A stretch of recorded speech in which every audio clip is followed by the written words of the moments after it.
پر نبی کریم صلی اللہ علیہ وآلہ وسلم مسجد نبوی میں تشریف لائے، جیسا کہ مسجد نبوی کے سامنے حضرت بی بی فاطمہ اور مولا علی شیر خدا کا گھر تھا۔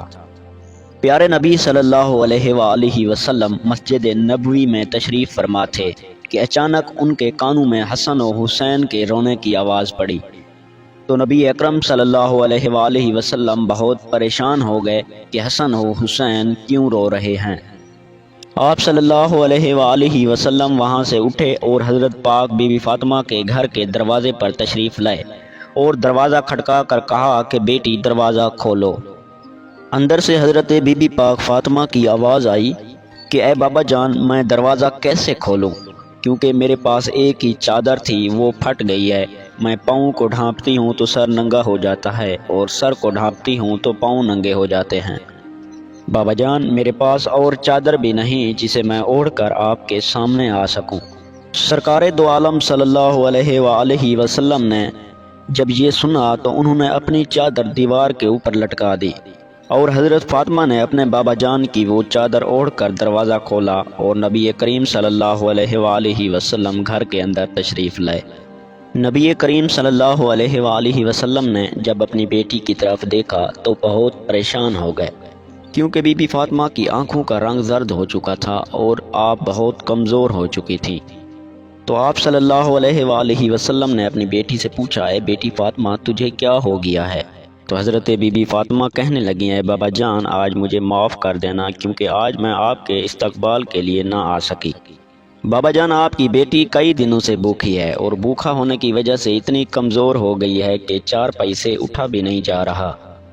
میرے شوہر حضرت علی شیر خدا اسلام کی تبلیغ کے لیے اللہ تبارک و تعالیٰ کی کتاب کو مختلف علاقوں میں پہنچانے کے لیے گئے ہیں۔ یہ کہہ کر حضرت بی بی فاطمہ زار و قطار رونے لگی اور کہنے لگی، بابا جان آپ حکم کریں۔ پیارے نبی بھی اپنی بیٹی کی بات سن کر زار و قطار رونے لگے اور کہنے لگے کہ میں مسجد نبوی میں بیٹھا تھا کہ حسن و حسین کی رونے کی آواز میرے کانوں میں تیزی سے پڑی، تو میں پریشان ہو کر یہاں آیا ہوں۔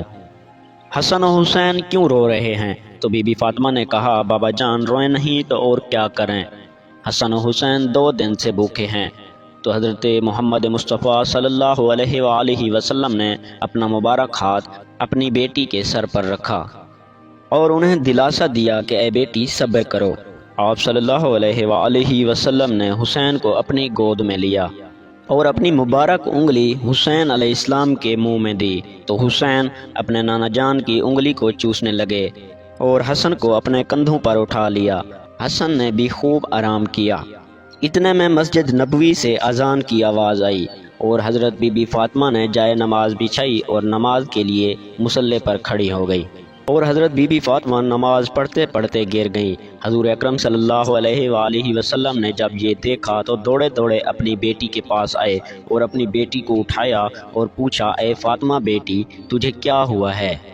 یہ سن کر بی بی فاطمہ زار و قطار رونے لگی اور کہا کہ اے بابا جان، آپ کی بیٹی کا آج 4تھے دن کا فاقہ ہے، یعنی بی بی فاطمہ 4تھے دن سے بھوکھی تھی۔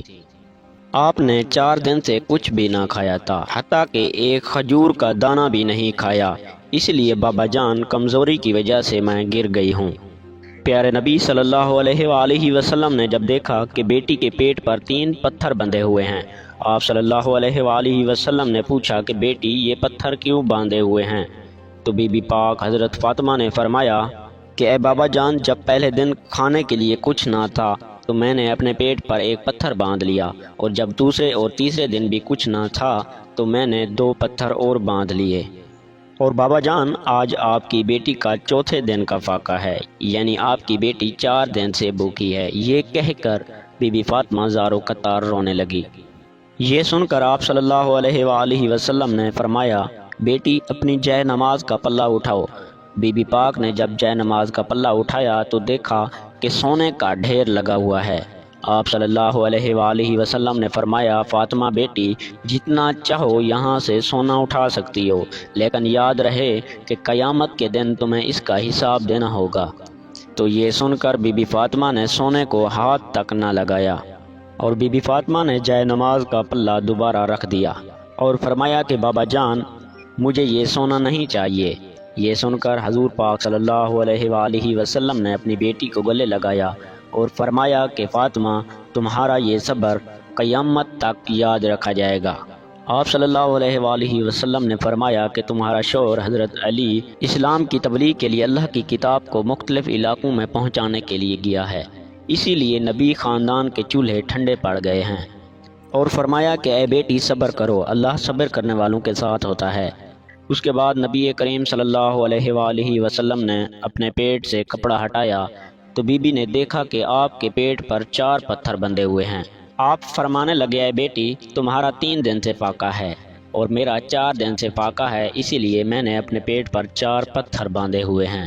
پیارے نبی صلی اللہ علیہ وآلہ وسلم ایسا کیوں کرتے تھے؟ وہ چاہتے تو پہاڑوں کو بھی سونا بنا دیتے، لیکن پھر بھی وہ اتنے بھوکے اور فاقے سے کیوں رہتے تھے؟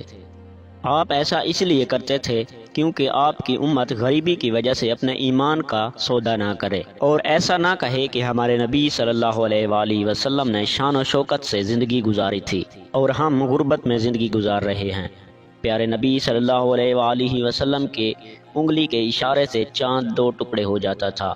آپ کے پسینے کی خوشبو گلابوں میں مہکتی ہے۔ آپ کے ایک اشارے سے سورج واپس پلٹ پڑتا ہے اور جس کے اشارے سے پتھر بھی کلمہ پڑھنے لگتے تھے۔ دوستو، دعا ہے کہ اللہ تعالی ہمیں اپنے پیارے نبی صلی اللہ علیہ وآلہ وسلم کی سنت پر عمل کرنے کی توفیق عطا فرمائے۔